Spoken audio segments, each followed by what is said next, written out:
eu vou falar para vocês, são situações difíceis naquele lugar. Então, tudo que nós fizemos para abençoar aquele lugar, a recompensa vem do Senhor na sua vida. Então, quando você fizer a doação, encaminhe o comprovante para nossas irmãs que estão fazendo o controle da doação, da oferta, porque o objetivo lá é fazer o Natal abençoado, comprar presente para aquelas crianças, fazer uma ceia de Natal. Então, quando você for abençoar, lembre-se dessas famílias que serão transformadas através da sua oferta, amém? Abençoando lá, peço oração também, os nossos pastores, a Marquinho e Lara em Portugal, conversamos com eles essa semana, está uma benção, já começando as reuniões para os projetos da igreja lá em Portugal. O pastor Marquinhos não estava bem também de saúde, passou por uma consulta médica, mas Deus já abençoou, nós já oramos por ele aqui. Peço oração pelo Eric, pela Rose, no Canadá, que, irmãos, essa semana, preste atenção nisso, as pessoas, os pastores no Canadá estão sendo presos, porque eles estão se posicionando em relação à fé. Então, quando eles se posicionam em relação à fé cristã, a não aceitar a homoafetividade, eles estão sendo presos por isso. Essa semana foi preso um pastor em Portugal, no Canadá, por de fato ali manifestar sua opinião sobre a fé cristã. Então orem, vamos orar pelo Érico, pela Rose.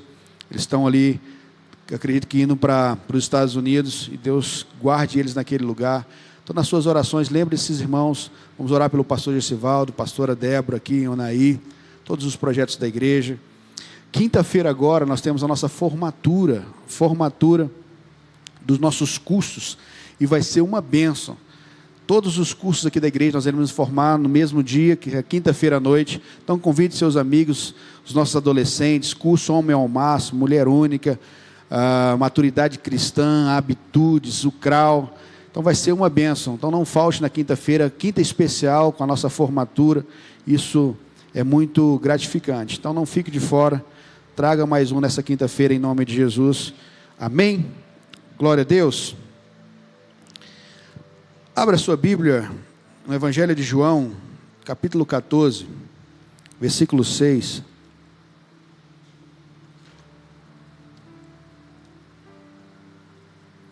Pessoal, oração que tem muitos irmãos também estão enfermos, né? Ao final estaremos dando um clamor, fazendo uma coluna de oração aqui para Deus liberar uma unção de cura sobre a vida de muitos irmãos que estão doentes, as nossas irmãs que estão com os bebês pequenos, estão em casa também, para Deus guardar. Vamos estar levantando um clamor para esses irmãos. Acharam aí? Evangelho de João 14, 6 diz assim: respondeu Jesus: eu sou o caminho, a verdade e a vida. Ninguém vem ao Pai a não ser por mim. Vamos ler juntos? Respondeu Jesus: eu sou o caminho, a verdade e a vida. Ninguém vem ao Pai a não ser por mim. Feche os teus olhos em nome de Jesus. Pai, nós estamos aqui essa noite, nessa última Santa Ceia de 2025. Pai amado, Senhor, entregando, Senhor Pai, Senhor, o início, Senhor Pai, de tudo aquilo que nós acreditamos, Senhor Pai, na Tua presença. Nessas primeiras semanas de dezembro, Pai, nós apresentamos a Ti, Senhor, o nosso coração, este momento aqui. Pai, nós queremos que o Senhor fale conosco, nós aqui celebramos, ofertamos, dizimamos, Senhor. Pai amado, Senhor, colaboramos com os projetos, Pai, mas tudo isso foi de nós para Ti, para abençoar o Teu reino. Nós te pedimos, Senhor, fala conosco de uma forma especial, personalizada, Senhor, a quem confronto, a Tua palavra, Senhor, que ministre paz, Senhor, Pai, conforto, na medida que nós precisamos de Ti essa noite, em nome de Jesus. Amém.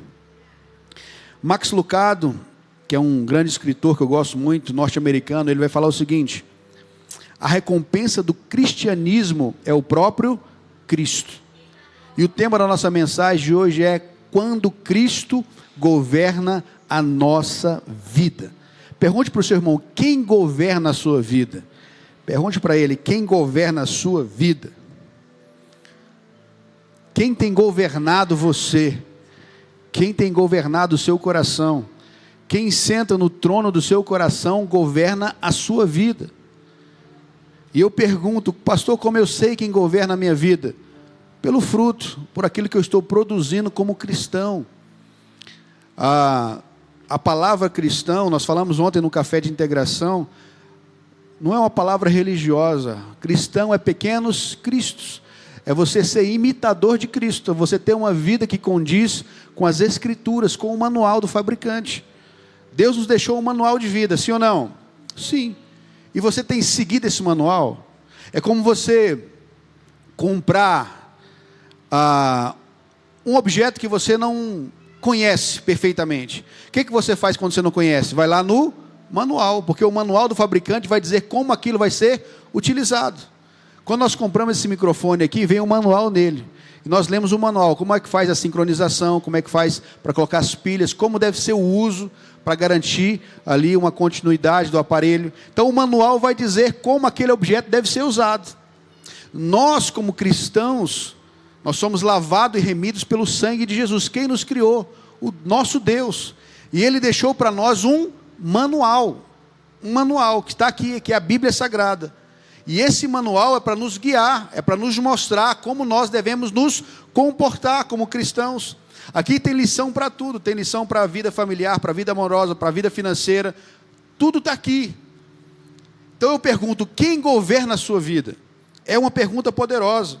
Jesus, Ele deve estar no centro da nossa vida. Jesus, Ele deve estar no centro da nossa vida. Quando Ele está no centro da nossa vida, tudo fica mais fácil. Porque é a partir dele que nós fazemos tudo o que fazemos. John Maxwell fala que quando ele olha para o mundo e vê esperança nele, porque a partir de Deus, o mundo pode ser transformado. É como se vê o sol, quando ele se levanta, você consegue enxergar onde estava escuro. Abaixa só um pouquinho o fundo, bem baixinho, Iago. Depois nós cantar aqui, Li, vamos cantar uns hinos aí. Prepara aqueles antigos, Li, que só nós sabemos. Aqueles assim, da sua época, 70, 75. Prepara aí, Li. Já deixa aí na engavetada aí os hinos aí da década de 70. A Carla vai concordar comigo, né, Carla? Amém. Então aqui eu quero trazer alguns princípios para mim e para a sua vida hoje, nessa última Santa Ceia do ano, que quando Jesus governa a sua vida, eu quero aqui direto ao ponto, que quando Jesus governa a minha, a sua vida, a primeira coisa que acontece, você recebe perdão dos pecados. Quando é Cristo que governa você, você recebe perdão. Em Mateus capítulo 1, no versículo 21 diz: ela dará luz a um filho, e você deverá chamá-lo de Jesus, porque ele salvará o seu povo dos seus pecados. Marcos 2, do 9 ao 10 diz: que é mais fácil dizer ao paralítico, os seus pecados estão perdoados?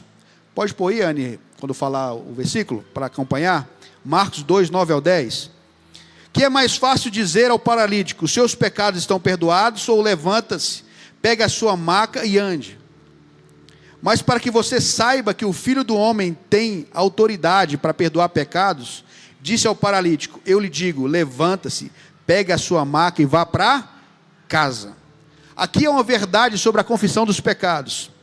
Em 1 João 1,9, diz assim, se confessarmos os nossos pecados, Ele é fiel e justo para perdoar os nossos pecados e nos purificar de toda injustiça. Então, quando eu confesso o meu pecado para Deus, eu sou perdoado. E essa confissão era necessária. O arrependimento, ele se faz necessário na nossa caminhada cristã. Segundo a cultura judaica, há 3 pilares que sustentam o mundo. É a tzedakah, a techuvá e a oração. O que é tzedakah? A justiça de Deus conserta o mundo. E Deus faz a sua justiça através de quem? Dos teus filhos. Através da minha vida e da sua vida. É a justiça dele que conserta o mundo, que conserta a desigualdade. É por isso que quando alguém governa em injustiça, o povo perece. É por isso que a Bíblia vai dizer, olha, quando o ímpio governa, o povo perece, porque ele governa em injustiça. Mas quando o justo governa, o povo se alegra, porque ele governa através da justiça de Deus. Então a justiça conserta o mundo. A tzedakah, a techuvá é o arrependimento. Quando você pratica a justiça de Deus, segundo você vem se arrependendo dos seus pecados. Quando você se arrepende dos pecados, há salvação. Porque o inferno não foi feito para quem pecou. O inferno foi feito para quem não se arrependeu. O inferno não foi feito para os homens. A Bíblia diz que Deus, o nosso Pai, no grande dia do juízo final, Ele vai pegar o inferno, Satanás e os seus anjos, e quem estiver lá, e vai jogar todos eles no lago de fogo, Então o inferno não foi feito para nós. Se há arrependimento, há transformação e há salvação. Então a justiça de Deus, o arrependimento, e segundo a oração. O que é a oração? A oração é a comunicação com Deus. Oração não deve ser um monólogo. O que é um monólogo? Onde só uma pessoa fala. Quem aqui já teve o desprazer de sentar com alguém para conversar e a pessoa não deixar você falar? Não dá vontade de ir embora? Você vai, a pessoa, aí você vai lá, não, só um minutinho, não, mas só um pouquinho, aí você fica assim, meu Deus do céu, não tem diálogo, é um monólogo. A oração, muitas das vezes na nossa vida, tem sido com Deus um monólogo, onde só nós entramos na presença de Deus e falamos, Senhor, eu preciso de bênção, Senhor, abençoa minha família, Deus, eu preciso disso aqui, Senhor, eu preciso daquilo outro, e nós não nos calamos, ou não abrimos a Bíblia para saber o que Deus quer que eu faça. Então a oração é o meio da qual eu preciso de Deus, eu peço para Deus aquilo que eu preciso, mas a oração também é o meio da qual Deus vai dizer para mim aquilo que Ele quer que nós façamos na terra. Então a oração deve ser um diálogo com Deus. Deus, o que o Senhor quer que eu faça? Qual o propósito que o Senhor tem para mim na terra? Então quando eu pratico a justiça, o arrependimento, a oração, a minha vida está caminhando para um propósito maior. Você vai ter plenitude na vida, você vai ter abundância. Então entenda isso, confessar pecado é necessário, porque nós, como diz o apóstolo Paulo, nós já nascemos em pecado. O rei Davi vai dizer o seguinte, olha, em pecado formou-me a minha mãe. Então entenda, o pecado, ele vai fazer parte da caminhada, não como estilo de vida, mas como acidente. Mas o arrependimento se faz necessário todos os dias na nossa vida. Todos nós precisamos de Deus. Mas quando confessamos para Deus, recebemos perdão. Mas como nós confessamos para os outros, nós somos curados. O que diz Tiago, no capítulo 5, no versículo 16, diz assim, portanto, confesse os seus pecados uns aos outros, e orem uns pelos outros para serem curados. A oração de um justo é poderosa e eficaz. Então quando eu confesso para Deus, há perdão. Quando eu confesso para o próximo, há cura. É por isso que tem muitas pessoas que estão doentes, porque não confessam os seus pecados. A Bíblia em Provérbios vai dizer que aquele que não confessa os seus pecados, nunca prosperará. E prosperidade não tem a ver com riqueza. Prosperidade tem a ver com plenitude, corpo, alma e espírito. Então quem não confessa e deixa, não alcança misericórdia. Então é necessário você pedir perdão e você confessar, para que você ande em plenitude, no seu espírito, na sua alma, porque nós somos tricotômicos. 1 Tessalonicenses 5, 23 vai dizer, olha, nós temos corpo, alma e espírito. O nosso espírito é a comunicação com Deus. A nossa alma, onde está alojada as nossas emoções, os nossos sentimentos, quem nós somos, está alojado na nossa alma, mas a nossa comunicação com Deus através do Espírito. Sabia disso? É por isso que muitos irmãos já têm assim, pastor, eu tive um sonho, mas não sei o que quer dizer. Quem já sonhou aqui, sabia que Deus estava falando algo com você, mas você não sabia interpretar? Porque foi revelado na sua alma. Mas você pede a Deus em oração para Ele revelar no seu espírito, para você entender o que Deus queria falar contigo. Então é necessário, nós temos essa plenitude, corpo, alma e espírito. Então a primeira coisa que nós devemos caminhar, quando Deus governa nosso coração, arrependimento, perdão dos nossos pecados. Segundo, pastor, quando Jesus governa a nossa vida, preste atenção nisso, você recebe filiação espiritual. Olha o que diz o Evangelho de João, no capítulo 1, no versículo 12 ao 13. Põe para nós, Ana. João 1, 12. Diz assim, contudo, aos que o receberam, aos que creram em seu nome, deu-lhes o direito de se tornarem filhos de Deus. Aqueles que o receberam, que creram no seu nome, os quais não nasceram por descendência natural, pela vontade da carne, nem pela vontade de algum homem, mas nasceram em Deus. Pastor, todos são filhos de Deus? Não. À luz da Bíblia, à luz dessa palavra aqui, a maioria são criaturas de Deus. Se torna filho de Deus quando você confessa Jesus com seus lábios. Confessando Jesus, você passa de criatura para filho. Está aqui no Evangelho de João. João 14, do 8 ao 9, diz assim: disse Filipe: Senhor, mostra-me o Pai, e isso nos basta. Jesus respondeu: você não me conhece, Filipe, mesmo depois de eu ter estado com vocês durante tanto tempo. Quem me vê, vê o Pai. Como você pode dizer, mostra-me o Pai? Então entenda que Cristo não nos deixará órfãos. Está lá no Evangelho de João 14, 18. Quando nós cremos em Jesus, nós recebemos filiação espiritual. Nós passamos a ser filhos de Deus. Filhos de Deus. Em Mateus 10, do 32 ao 33, preste atenção nisso. Mateus capítulo 10, versículo 32, diz assim: quem, pois, me confessar diante dos homens, eu também o confessarei diante do meu Pai que está nos céus.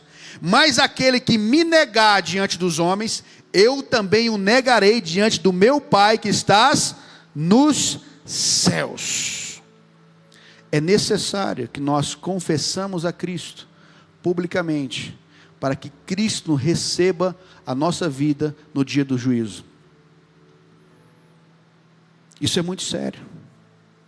A confissão é necessária para a filiação de paternidade.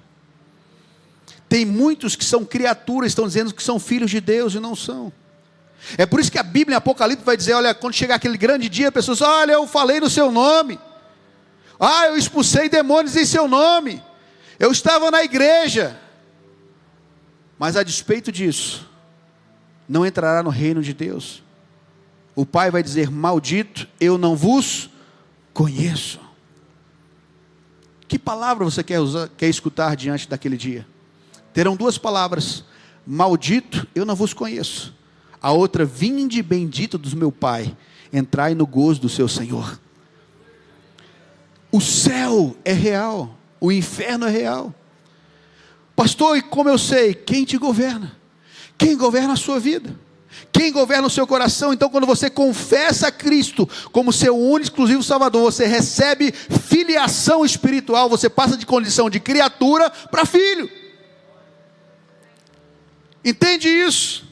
Terceiro, quando Jesus governa a sua vida, você descobre a alegria plena. O que é isso, pastor? João 16, 24. Até agora vocês não pediram nada em meu nome.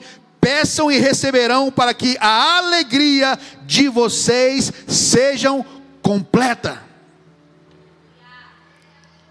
Quando você recebe a Cristo, quando Cristo governa o seu coração, a alegria em nós ela é completa. E você já sabe aqui, eu já falei várias vezes, alegria é diferente de felicidade. A felicidade depende de uma circunstância. Olha, eu recebi um presente, eu estou feliz. Olha, passei no concurso, eu estou feliz. Eu recebi uma promoção no trabalho, eu estou feliz. A alegria independe de circunstância. Você pode receber um presente ou não receber, você está alegre porque você tem Cristo em sua vida. Isso muda tudo, isso muda toda a equação. Quando Cristo está no centro da sua vida, Ele governa você, tudo muda, você passa por crise, passa por adversidade, e as coisas não te abalam. É por isso que a Bíblia vai dizer, olha filhos, não ajunteis tesouro na terra, onde a traça, a ferrugem corrói, onde os ladrões escavam e roubam, porque onde estiver o seu tesouro, estará também o quê? O teu coração. Quando é Cristo que te governa, o tesouro do seu coração está nele. E independe de circunstância. Por isso que tem muita gente, quando passa por uma dificuldade financeira, quando passa por uma crise no casamento, passa por uma crise financeira, as pessoas desistem de Jesus, elas abandonam Jesus, e muitos dão cabo da própria vida, porque o coração, o tesouro do coração não está em Jesus, não é Jesus que governa a sua vida. Às vezes é o recurso financeiro, às vezes é o cônjuge, porque quando não está mais do seu lado, quando não recebe algo, ele deixa tudo para trás. Mas quando é Jesus que nos governa, a alegria é constante. Se você passa por crise, na adversidade, ou no momento ruim, você está alegre porque você serve a um Deus. Então entenda que a alegria só é completa em Jesus. Em Hebreus, no capítulo 12, do versículo 1, vai dizer o seguinte: portanto, também vós, uma vez que estamos rodeados por tão grande nuvem de testemunhas, livremo-nos de tudo o que nos atrapalha e do pecado que nos envolve, e que corramos com perseverança a corrida que nos é proposta, tendo os olhos fitos em Jesus, autor e consumador da nossa fé. Ele, pela alegria que fora proposta, suportou a cruz, desprezando a vergonha, e assentou-se à direita do trono de Deus.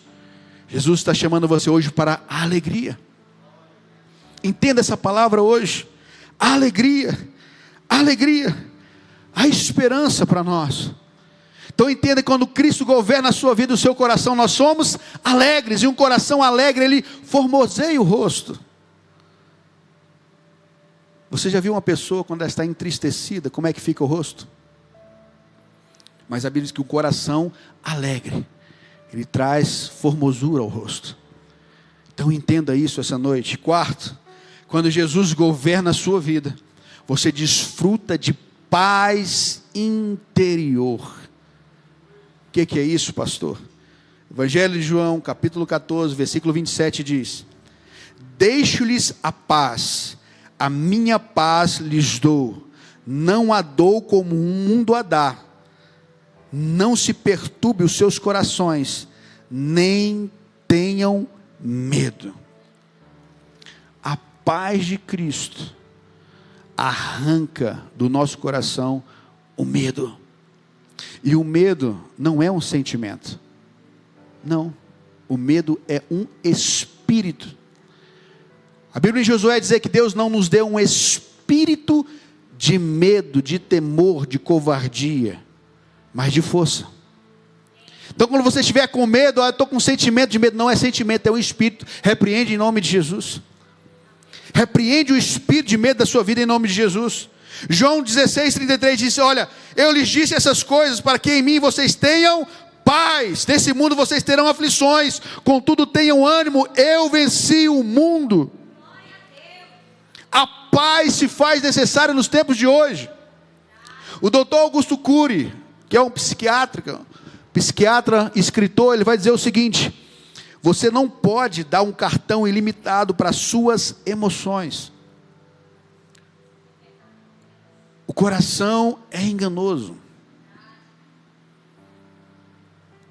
Quando não é Jesus que governa a sua vida, quando é as suas emoções, vai dar ruim. Sabia disso? Porque as emoções, elas vêm e vão. Eu sempre falei aqui e falo: quem toma decisões permanentes em cima de sentimentos temporários, a probabilidade de dar ruim é muito grande. E o que eu estou conversando com gente frustrada, porque tomou decisão, na hora da raiva, estava com raivinha, fez algo, aí veio a consequência, aí não tem mais jeito, já era. É por isso que você deve acalmar as emoções. Pastor, como é que eu acalmo as emoções? Jejum, oração. Está almático demais, faz 3 dias de água. Saiu agora, né, um pesquisador, esqueci qual é a naturalidade dele, se eu não me engano, ele, ali de algum país da Europa, está comprovado cientificamente que quando você entra em jejum, o seu corpo começa a se alimentar das células danificadas. O jejum, ele revigora o corpo, ele é necessário. Além de você ter aquele momento de você abrir mão da sua carne, para ouvir a voz de Deus. Então quando você está almático demais, o que você faz? Jejuma. Nós vamos ter agora a nossa semana da virada, 7 dias de jejum e oração. Não sabe o que fazer, faz silêncio, não tome decisão, faça um jejum antes, faça uma oração antes, você vai ver que a sua mente vai ficar mais clara, vai ficar muito mais fácil quando você medita na palavra, quando você faz um jejum, parece que abre assim um pay-per-view na sua frente, aquilo que você não conseguia enxergar, você passa a enxergar, porque as emoções estavam ali atrapalhando o Espírito de operar, a voz de Deus de operar na sua vida. As emoções são enganosas. Então entenda que Jesus, Ele tem paz para nós. Então quando nós entendemos isso, nós guardamos o nosso coração e a nossa mente nele. Guardar a mente e o coração, porque deles procedem as saídas da vida. Sobre tudo que se deve guardar, guarda o quê? O coração. Olha, eu devo guardar recurso financeiro, guardar os meus bens, guardar a minha casa, guardar a minha família. Isso é tudo legal, devemos fazer. Mas sobre tudo isso, guarda o quê? O coração. Porque é dele que procede as fontes da vida. Lá em Filipenses 4:7 vai dizer: e a paz de Deus, que excede todo impedimento, todo entendimento, guardará os vossos corações e as vossas mentes em Cristo Jesus. Só a paz de Deus pode guardar a minha mente e o meu coração. Descansar. O Salmo 91 vai dizer: aquele que habita no esconderijo do Altíssimo, a sombra do Onipotente descansará. O que é isso? É quem habita. Aquele que habita no esconderijo, a sombra de Deus, ele vai descansar. Mas aqui tem uma chave: só descansa quem habita. Não é visitante, é habitante. Na sua casa, você habita lá ou você é visitante? Você habita. Aquele que habita na presença de Deus, ele descansa.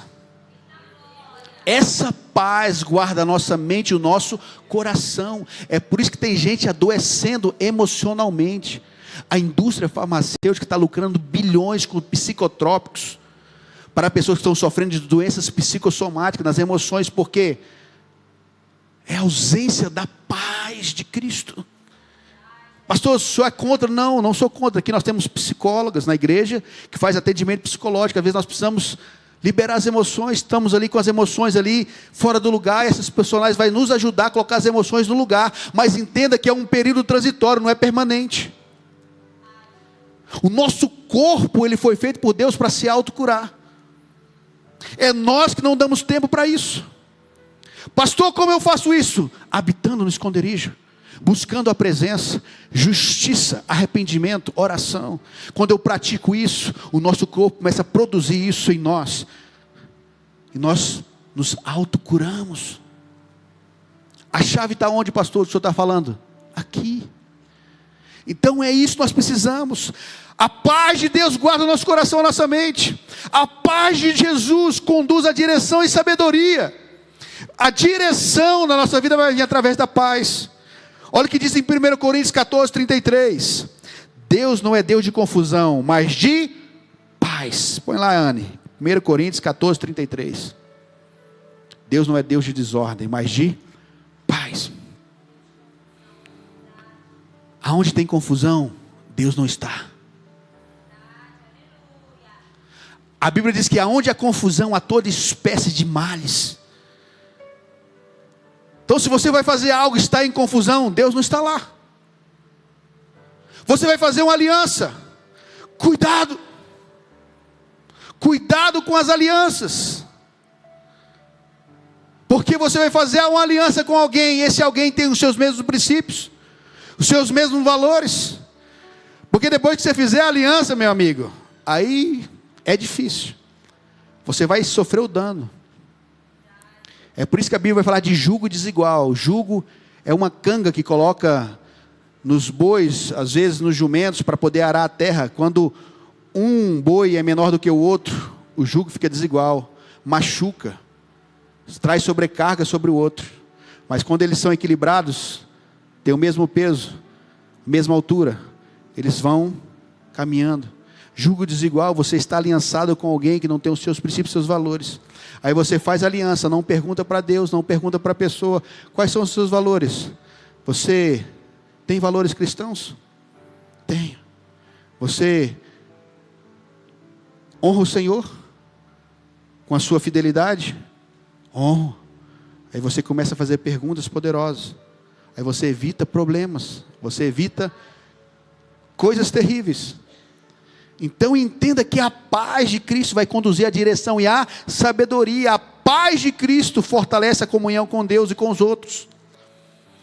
Em Hebreus 12:14 diz: segui a paz com todos. Então a paz promove relacionamentos saudáveis e fortalece a unidade da igreja. Unidade é diferente de união. O que é unidade, pastor? O que é união? Eu posso pegar ali, vou dar um exemplo aqui de pegar batata. Tem um saco de batata. Como é que eu faço para que aquele saco de batata esteja em unidade? Eu faço um purê. Depois tem como eu separar as batatas? Não. Laranja, eu pego um saco de laranja e faço o quê? Um suco. Depois eu tenho que saber, olha, essa aqui é aquela laranja que eu peguei primeiro. Tem como separar? Não. O corpo de Cristo tem que andar em unidade. Unidade é isso. É aquele amálgama que vai nos unir em propósito. Então o corpo de Cristo, ele defende um ao outro. Não tem confusão. Então entende que a paz fortalece a comunhão com Deus e com os irmãos. A paz é a marca dos filhos de Deus. Em Gálatas 5:22, o fruto do Espírito é paz. A paz é a marca dos filhos de Deus. Pergunta para o seu irmão, você está em paz? Ou você está pelo raio que o parta? Pergunta para ele aí. Em paz eu me deito, e em paz eu me levanto, porque Deus está comigo. A paz é a chave. Eu não tomo decisão na minha vida se eu não estou em paz. A paz acompanha quem obedece a Deus. Salmos 119, 165 diz assim: grande paz tem os que amam a tua lei. Então quem obedece a Deus, ele tem paz. A paz acompanha quem obedece a palavra de Deus. Ela te acompanha, você não precisa buscar não, ela está contigo. Ela começa a te perseguir. A paz de Deus acompanha quem obedece a Ele. Quem aqui está precisando de paz, gente? Quem está precisando de paz? Amém, eu estou precisando de paz. Você não tá... Quem está querendo guerra aqui? Então todo mundo precisa de paz. A paz de Deus. A paz nos sustenta em meio às lutas. De onde o senhor está tirando isso, pastor? Evangelho de João 14:27. Deixo-vos a paz, a minha paz vos dou, disse Jesus. Quem vence a guerra? É o rei da guerra? Não, a Bíblia diz que o Deus da paz esmagará Satanás debaixo dos teus pés. Então quem vence a guerra é o Deus da paz. É Ele que promove a paz na minha vida, na sua vida, no seu coração. É o Deus da paz. Entenda isso na sua vida. O Deus de paz. A paz produz descanso e segurança, pastor. Salmo 4:8. Em paz me deito e logo pego no sono.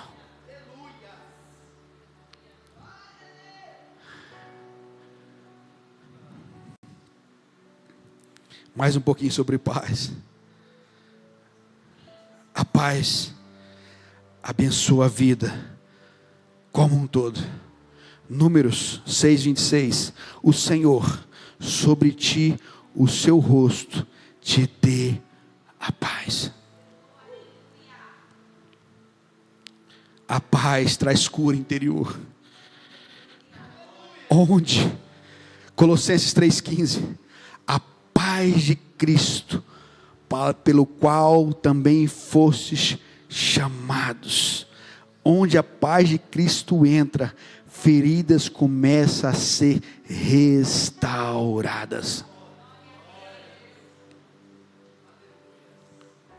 Está aí com ferida aberta, falta de perdão, libera, tenha paz.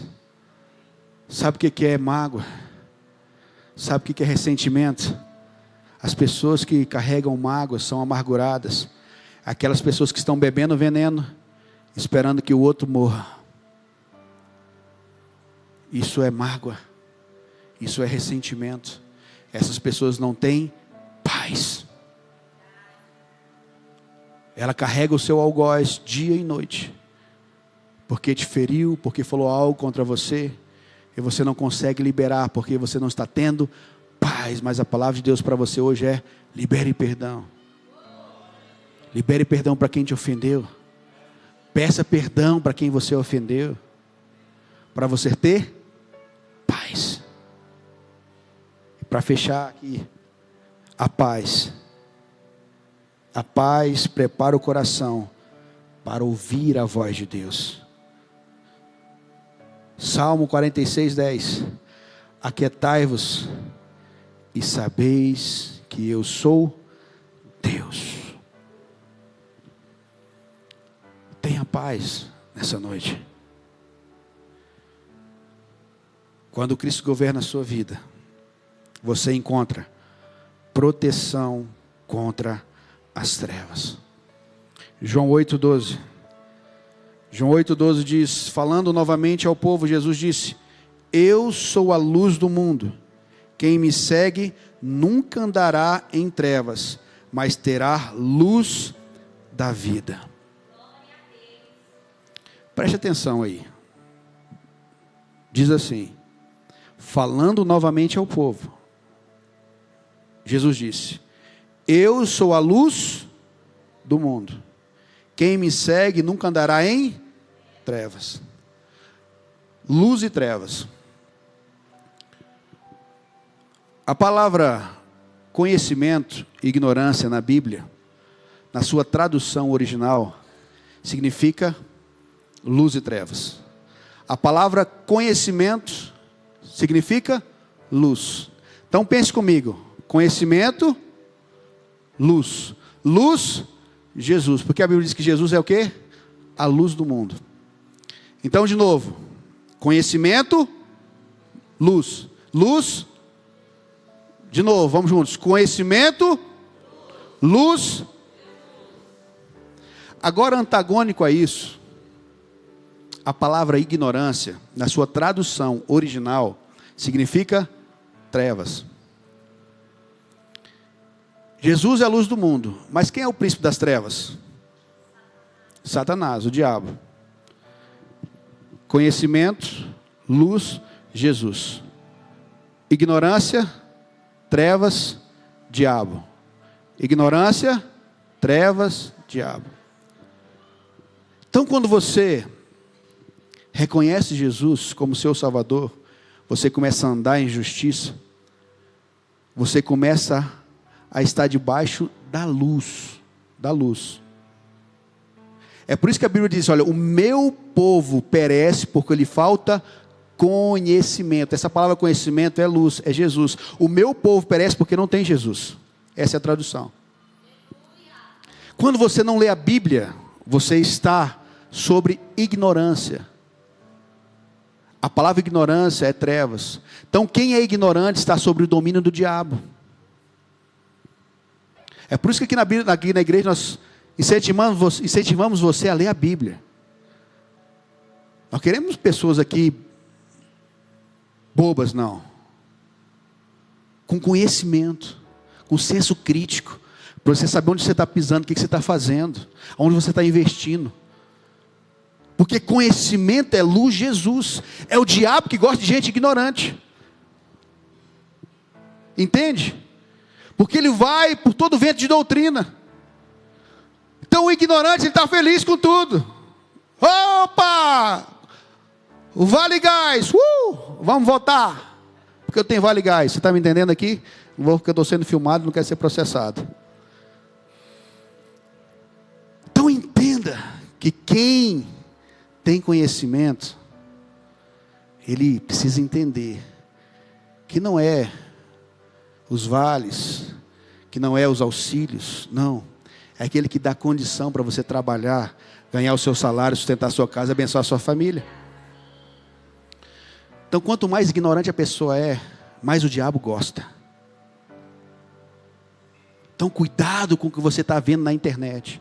Cuidado com o que você assiste na internet. Eu falo que a internet deu muita voz a pessoas imbecis. Há muita gente que não sabe de nada, quer ensinar a gente a fazer alguma coisa. Lá tem gente que você não sabe nem onde a pessoa anda, mas está lá dando lições de vida, de moral. Olha, como você deve governar a sua família. Você vai ver, a pessoa nem é casada, a família está toda destruída. Aí está querendo ensinar como ter uma família saudável. Não tem portfólio, não tem autoridade. Então você não sabe quem está atrás da tela, busca saber quem é a pessoa. Quer saber como é que tem uma vida abençoada, você vai ser milionário. Aí a pessoa aluga um carro importado, põe lá uma foto, fala assim, olha lá, ele está milionário. Não, é só uma imagem. Aí vamos para você, aí você faz tudo igual bobo, compra aqueles negócios. Outra coisa que está levando muita gente para o buraco na igreja, precisa ser falado, são os jogos de azar. As bets, o tigrinho. Eu conheço uma pessoa que perdeu toda a sua família, vendeu sua casa, a esposa não aguentou, separou dele, e hoje está na míngua. Dinheiro, pegava dinheiro e jogava. Perdeu toda a sua família. Pensa, a única forma que Deus nos mostra, nós sermos bem-sucedidos, ganhar dinheiro é como, gente? Trabalhando. Vaca dá leite? Não. Você tem que tirar. Então tem muita gente jogando nas bets, tigrinho, perdendo a paz, perdendo as finanças. Pessoas aí colocando recursos do suor do trabalho e indo embora nos jogos de azar. Cuidado com o tigrinho. Fala para o seu irmão, cuidado com o tigrinho, irmão.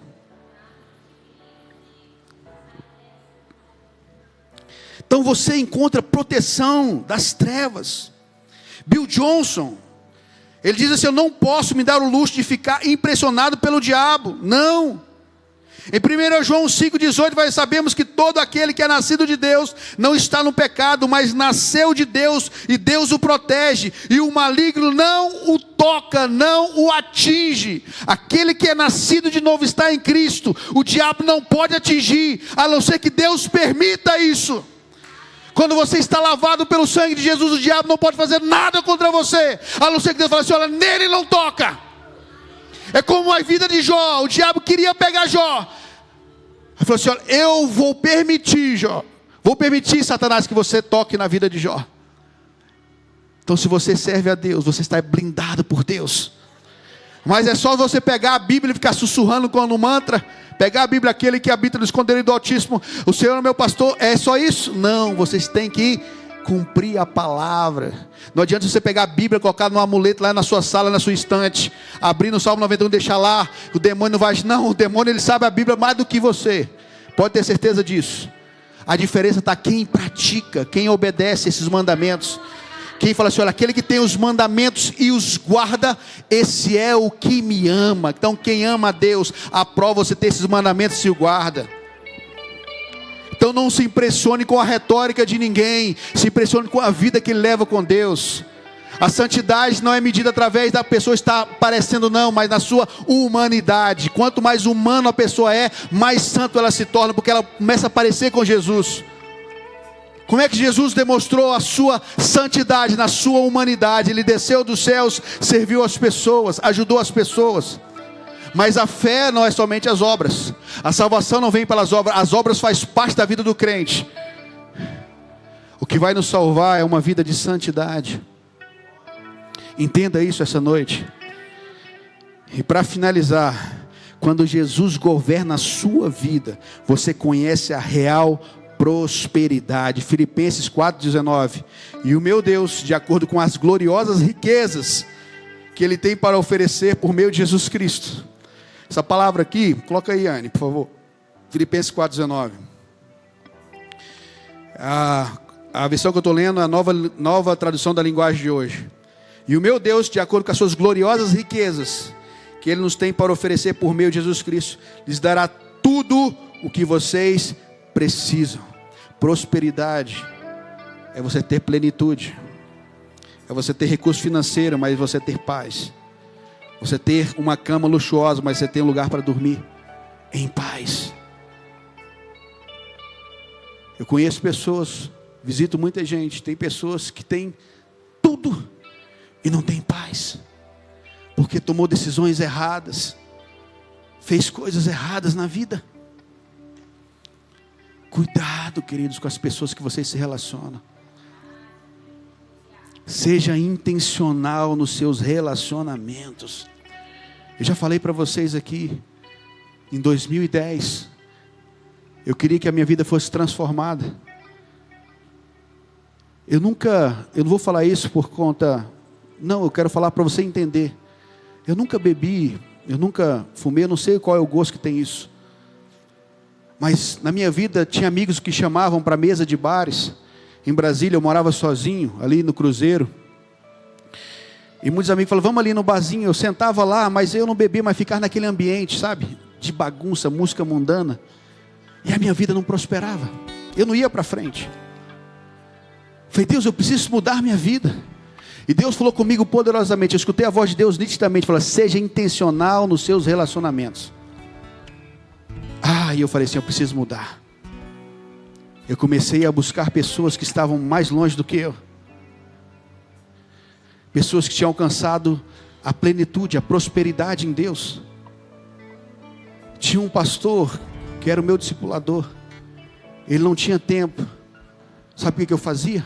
Saía do meu serviço, ligava para ele, falava, pastor, deixa eu pagar o seu almoço hoje, para me ter 1 hora com o senhor, para eu aprender aonde Deus te colocou, eu quero chegar lá. Quando eu vejo essa igreja onde ela está chegando, nós estamos alcançando as nações, porque lá atrás, eu falei, Senhor, eu quero alcançar lugares onde aqueles que já chegaram alcançaram. Eu comecei a sentar com pastores que as igrejas estão avançando, ganhando vidas para Jesus, fazendo projetos, mudando a vida de pessoas através da Bíblia, do conhecimento da palavra do Senhor. E Deus está nos levando no mesmo caminho, porque as influências vai nos mover em direção certa. Agora, se você sentar com alguém, só criticar, só apontar, não, faça igual o meu filho, fala assim, eu quero chegar lá. Eu quero chegar lá, eu quero chegar onde eles chegaram. Que como eles alcançaram isso, eu também posso alcançar. Eu me vi assim, sabe, como um improvável. Falei assim, será que eu consigo alcançar? Será que um dia eu vou ter essa influência? Será que um dia eu vou poder abençoar alguém? Será que eu puder? E Deus começou a mudar a minha história, porque eu me relacionei com as pessoas corretas. A mesa, ela te abençoa, ou ela arrebenta com você. Seja intencional nos seus relacionamentos. Era isso. Era isso. Era isso. Coisas para a nossa vida. O que você quer na vida? Quer ter paz? Quer ter prosperidade? Quer alcançar um novo nível na sua vida? Comece a andar com alguém que já alcançou, mas sem crítica. Fala assim, olha, como é que você fez para você chegar onde você chegou? E Deus vai te levar a um outro nível. Amém? Porque Ele tem prosperidade para a sua vida. Não quer que você fique mendigando o pão não, queridos. Você fica dependendo de assistencialismo de governo, não. É necessário ajudar, mas a nossa oração, olha, vamos levar uma cesta, mas olha, queremos criar trabalho. Estou conversando com um amigo, que ele tem um projeto, da parte de agronomia. Eu falei assim, olha, vamos levar essa ideia para a África, vamos. Quando o senhor for na África, eu quero ir com o senhor, que eu quero mostrar lá um projeto. Para aquelas vidas que estão lá, comecem a produzir trabalho, sustento. Então entenda isso em nome de Jesus. Deus quer te prosperar, quer te dar riqueza, mas você quer ou não quer? Está nos céus, para quem quiser acessar. Nos céus não há crise. Eu finalizo com um testemunho aqui para orarmos.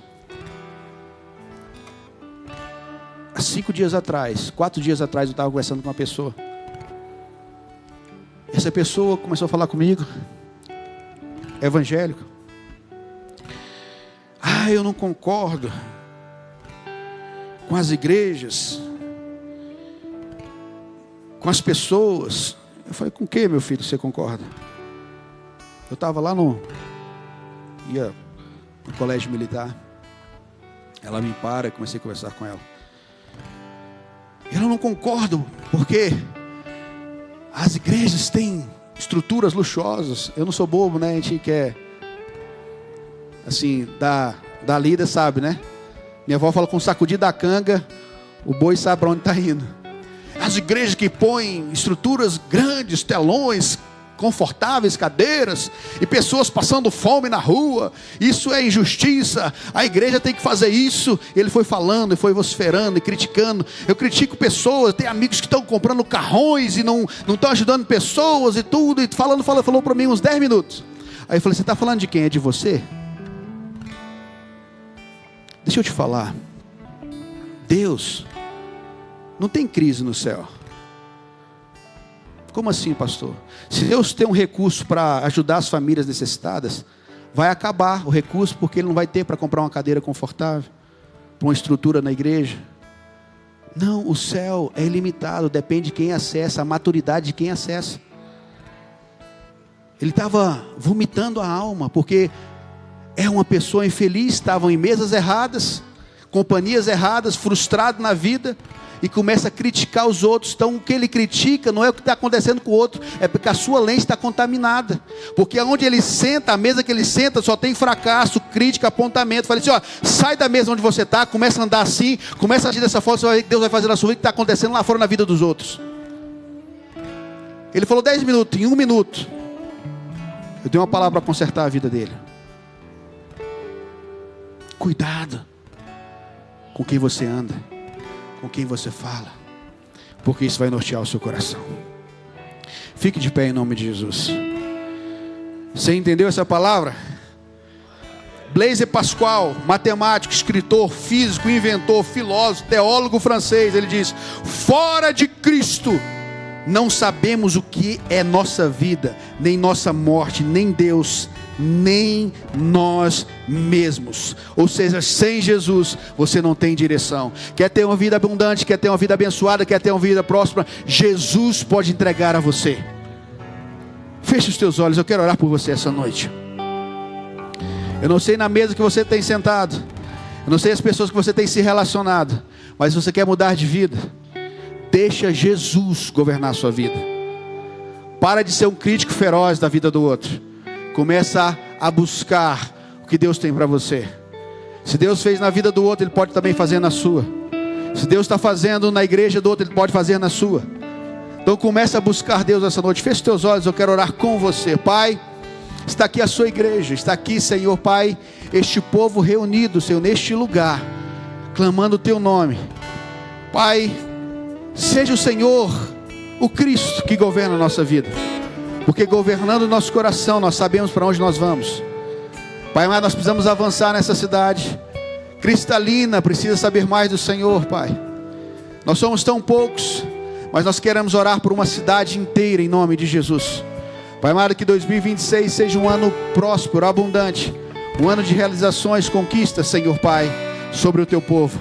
Eu ministro essa palavra em nome do Pai, em nome do Filho, em nome do Espírito Santo de Deus. Se você entendeu, se você recebe, aplauda Ele bem forte, porque Ele merece, em nome de Jesus.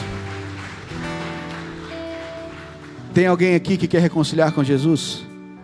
Tem alguém aqui que quer reconhecer Jesus, quer passar de criatura para filho?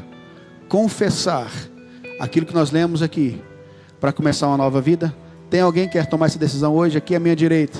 Tem alguém que quer aceitar Jesus, ou reconciliar com Jesus hoje para uma nova vida? Tem alguém desse lado aqui? Faz um sinal com a sua mão. Aqui no meio. Tem alguém que quer tomar essa decisão hoje? Aceitar Jesus, reconciliar com Ele, começar uma nova história. Você que entendeu essa palavra, Jesus falou com você, você precisa fazer isso. Tem alguém? E aqui à minha esquerda, tem alguém aqui que quer tomar essa decisão? Todos aqui já são crentes, todos aqui já são cristãos, todos já entenderam essa palavra. Jesus está falando com você.